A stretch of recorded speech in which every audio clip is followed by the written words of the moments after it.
இப்படியும் ஒரு தாயா? தரையில் அமர்ந்து டிவி பார்த்து கொண்டிருந்த பவித்ராவை பார்த்து, பவி சாப்பிடவா, மெதுவா எந்திரிச்சு கையை கழுவிட்டு வா என்றாள் அவளின் அம்மா மீனா. இரு உதடுகளையும் உள்பக்கமாக மடித்து இடது கையை மெதுவாக அதே சமயம் பொறுமையாக ஊண்டி எழுந்தாள் 7.5 மாத கர்ப்பிணியான பவித்ரா. எழுந்து சற்றே நின்று தன்னை ஆசுவாசப்படுத்தி கொண்டு கையை கழுவிவிட்டு டைனிங் டேபிளில் போய் அமர்ந்தவள், ஏமா நீ சாப்பிடலையா என கேட்டதும், நான் சாப்பிட்டேன் என்றாள் மீனா. எப்போ? இப்பதான். நீ டிவி பார்த்துக்கிட்டே இருந்த. கூப்பிட்டாலும் இந்தா இந்த நாடகம் முடியட்டும் அதான் நான் சாப்பிட்டேன். அப்பா இன்னும் வரலையாம்? உங்க அப்பா வர லேட்டாகுமாம். நம்மளை சீக்கிரமா சாப்பிட்டு படுக்க சொன்னாரு என்றவளை கேள்விக்குறியோடு பார்த்த பவித்ராவிடம், அடா இப்பதான் போன் பண்ணாரு, போன வேலை முடியலையாம், வரட்டும் நீ சாப்பிடு என்று சொல்லிக்கொண்டே டைனிங் டேபிளில் சாப்பாடு எடுத்து வைத்தாள் மீனா. சோற்றை போட்டு குழம்பை ஊற்றி அவளை சாப்பிட சொல்லிவிட்டு பக்கத்தில் அமர்ந்து அவள் முகத்தையே பார்த்து கொண்டிருந்தாள். என்னம்மா அப்படி பார்க்குற என்றவளிடம், இல்லடி முகமெல்லாம் களை இழந்து போய் கிடக்கு என்றபடி அவளின் நெற்றி முடியை ஒதுக்கிவிட்டாள். பவி சாப்பாடு போதும் என்று சொன்னதும் மீதமிருந்த சோற்றையும் குழம்பையும் வீட்டின் கொல்லை பக்கத்தில் வெட்டி வைத்திருந்த குப்பை குழியில் கொட்டி அதை மண்வெட்டியால் இழுத்து மூடிக்கொண்டிருந்தாள் மீனா.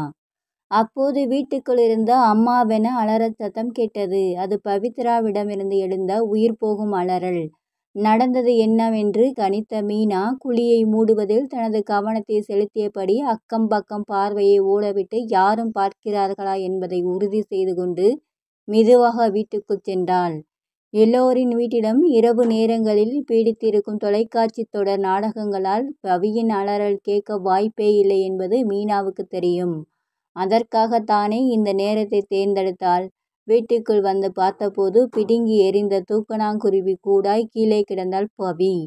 வாயில் கசப்பை உணர்ந்தவளாய், என்னம்மா பண்ணுனே என்று கரிவிழி மேலே சொருக கேட்ட பவி தண்ணி என்று கோபம் கலந்த குரலில் கண்ணீரோடு அதட்டி கேட்டாள். அதை கேட்காதவள் போல, நான் பெத்த மகளே பவி, என்னை மன்னிச்சிருடி என்று சொல்லிவிட்டு வாயை பொத்தி கொண்டு அழுதாள். ஆனால் பவியின் குரலோ தண்ணி தண்ணி என்று கேட்டுக்கொண்டே இருந்தது.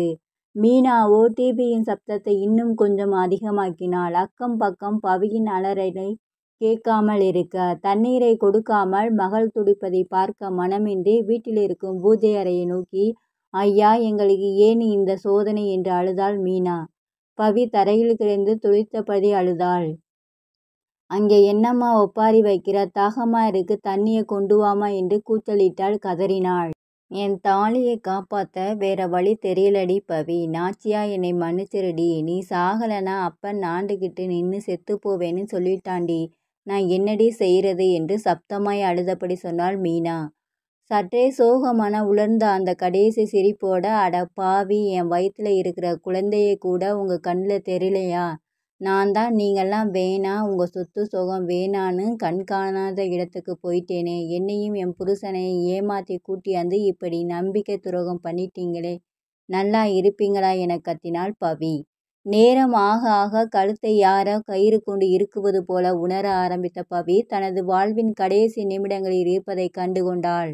கண்ணீர் மட்டும் ஓடிக்கொண்டு இருந்தது. என் புருஷன் அப்பவே அங்கே போக வேணான்னு சொன்னானே பாவி, நான் கேட்கல, அப்பா ஆத்தான் பாசம்னு உருகினேன் என்று சொல்லிக்கொண்டே தலையில அடித்து கொண்டாள் பவி. இனி இதில் செய்ய ஒன்றும் இல்லை என்பது தெரிந்த நிலை அம்மாவிடம் கடைசி கோரிக்கை ஒன்றை வைத்தாள். பாலா போன உலகத்துல இந்த சாதியில பிறந்த பாவத்துக்கு என்னைய கொன்னிட்டீங்க, பாவம் என் புருஷன், அவரையாச்சும் நிம்மதியா வாழ விட்டுருங்க, அவரை ஒன்றும் பண்ணிராதங்க என மரண தருவாயிலும் கையெடுத்து கும்பிட்டு தன் கணவனுக்காக மன்றாடினாள். அப்போது பவியின் மொபைல் அடிக்கிறது. அத்தொழுதுறையில் அம்மா என்ற அழைப்பு தெரிய அதை மீனாவே எடுத்து ஸ்பீக்கரை ஆன் பண்ணி ஹலோ என்று சொல்வதற்கு, பவிமா என்ன பெத்தவளே, என் மயனை வெட்டி சாச்சிட்டாங்களே என்ற அலறல் எதிர்முனையில் கேட்டது. அந்த அலறலை கேட்கும் முன்னே இங்கேயும் அடங்கி போயிருந்தது அந்த நிறைமாத ஆத்மா. உங்களுக்கு இந்த வீடியோ பிடிச்சிருந்துச்சுன்னா லைக் பண்ணுங்கள், ஷேர் பண்ணுங்கள், சப்ஸ்கிரைப் பண்ணுங்கள். தேங்க்ஸ் ஃபார் வாட்சிங்.